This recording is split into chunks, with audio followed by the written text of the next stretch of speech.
Знаете ли какво стои зад историята на спринтера? Знаете ли, че това е машината, която движи почти цялата фирма Mercedes-Benz? Работният кон, който никога не спира, иновация, която е натухла.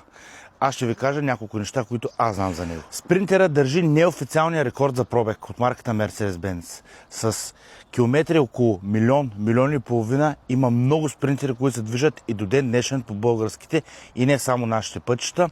С двигателите 2.9 и 2.2 CDI. През 2002 година спринтера е първия бус, който слага системата ESP. Допреди това, спринтерите са били известни с факта, че лесно се обръщат на завой. Но това нещо след 2002 година се прекратява. Въпреки, че дизайна му е като на тухла, както виждате, измислен така, че да е аеродинамичен и да позволява и ефтино и магистрално шофиране, да му се сваля разхода при по-дълги пътувания. Шасито на този спринтер, както виждате, е така проектирано, че може да носи до 150% от собственото си тегло. Не го товарете на максимум, но това е информация, която е потвърдена дори от Mercedes. Спринтер не е само за товари. Има версии, които са проектирани да бъдат линейка. Луксозни офиси, луксозни кемпери. Има дори версии, които струват над 250 000 евро. Двигателите 646, 651 и 642, тук примерно е 651, са идентични с тези на леките автомобили. С много минимални разлики, като капак на клапани, картер и някои други неща по изпускателната и смукателната система. Но дюзи и датчици могат да бъдат използвани от леки автомобили.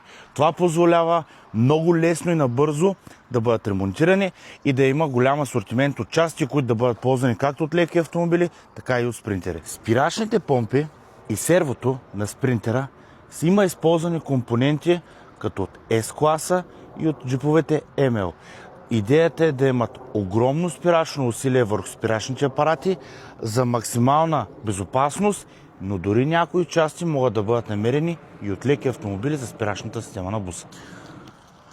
Ключовите и рибките са използвани от леки автомобили. Идеята е било да се минимизират разходите за производство, бързото му сглобяване е също от голямо значение, както и съответно гонят и цена. Важни неща, които трябва да знаете за спринтера.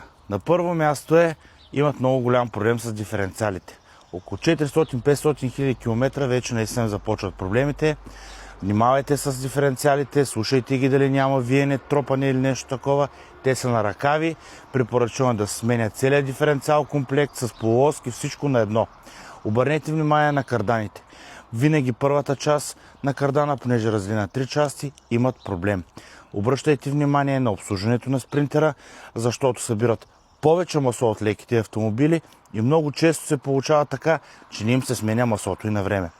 Гледайте за ръжда. Като цяло шасито на спринтера е изключително здраво. Ръждите са най-често по врати, по глезареждачката на горивото и на други декоративни елементи. Гледайте хубаво дали е изписана рамата. И нещо много важно, което трябва да ви кажа. Спринтерите, кодовете на моторите се намират наистина в най-ниската част на мотора. На самия спринтер, понеже няма кори, много често самите им номера на моторите не могат да се прочитат или често изгледат направо като заличени.